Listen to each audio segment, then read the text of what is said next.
and welcome back to my channel. My name is Jamie, and today we are talking about A Botanical Daughter by Noah Medlock.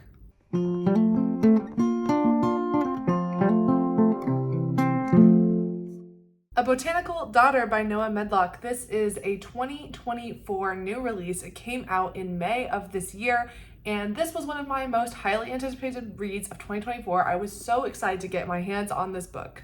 So what is A Botanical Daughter? For a very top-line synopsis, this book follows two men in the Victorian era of England on the English countryside, and they are living away from society due to the fact that they are in a romantic relationship, which was very frowned upon at the time. They could not live in the bounds of society, and instead they live in a greenhouse that has been completely overhauled to be a living area, but also it is a full greenhouse because one of our protagonists is a botanist and the other one is a taxidermist. So they need this space to not only live their life, but also pursue their passions. When our botanist protagonist discovers a very rare and incredible strain of fungi that seems to be actually sentient, he has the brilliant idea to create a living, thoughtful person out of plants, and thus kicks off our journey of love, familial ties, a little dash of horror, and a lot of queer joy. This is a work that is obviously and heavily inspired by Frankenstein, so if you enjoy a Frankenstein retelling, you should definitely look into this one. I do struggle with exactly what genre to put this into because while even the blurbs on the back describe this as a horror novel, I don't really think that horror is the genre that this primarily falls into. There are definitely some moments that have horror elements, but they're just very played down, and that really takes a backseat to the almost cozy, actually not almost, the very cozy feeling of the English countryside greenhouse setting. And like I say played down, but let me be clear, there are scenes of gore and some gruesome elements for sure, but the difference is that in horror books,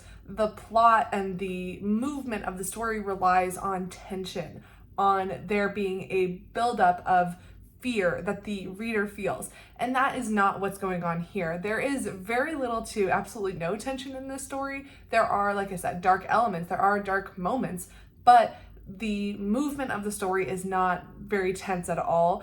And it's not meant to be. It's actually meant to feel kind of lighthearted in a weird way. And I think that's adding to the themes of the story, but it does make this a little bit hard to classify. Personally, I am a sucker for Victorian era novels, so this was just absolutely perfect. The description of the plants in the greenhouse and the seasonality and the just lush landscapes, like that really called to me. And honestly, that is put much more at the forefront than I would say any of the horror elements. The majority of the time focus in this book is on the relationships within it, because not only are there the two protagonists, but there are also a couple of side characters who also get a lot of time.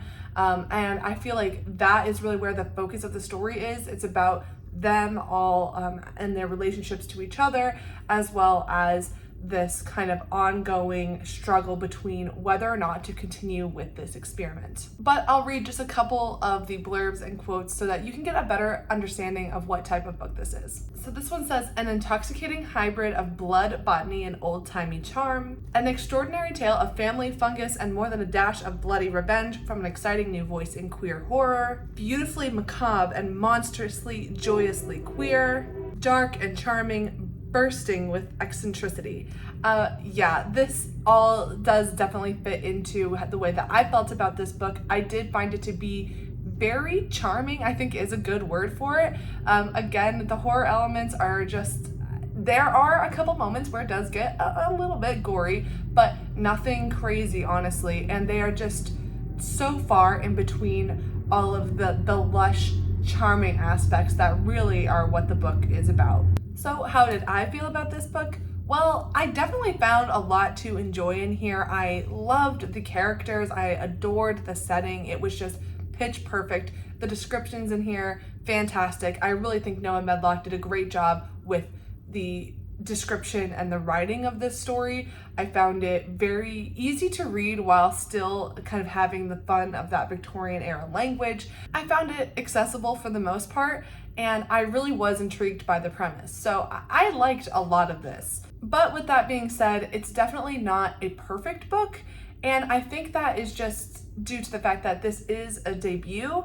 And I don't know, I mean, it really depends on what you're looking at as the intent of the story, because for me, I find that this book is primarily a story of love, and it is about the relationship between these two characters at the forefront.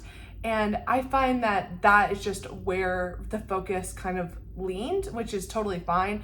But I do think that there was a kind of an odd feeling that something was not quite there with the plot all the way, as well as I did have a bit of a problem with the characterization of the characters in this novel, because I didn't feel like their choices always aligned with who we were supposed to know these characters as. And I don't think that was done in like a really intentional way. I think it was just somewhat of a, not to say mistake, but I just don't think that the characters were as developed in this book as I think Medlock intended them to be. I could see the direction that Medlock was going with, you know, why he made the decisions he did when it came to these characters. It was just a little bit frustrating because I felt like it could have been done just a lot smoother, I guess. I could see why the choices were being made from the writer's perspective, but when it came to the character's perspective, they really didn't make a lot of sense. And I feel like a couple of changes with the plot specifically could have lended itself to better characterization. It's just that like the plot and who the characters were just didn't quite seem to come together in the way that it was going for. So definitely, like, in the first half, I really enjoyed this, and I felt like I was like, this is a very strong debut.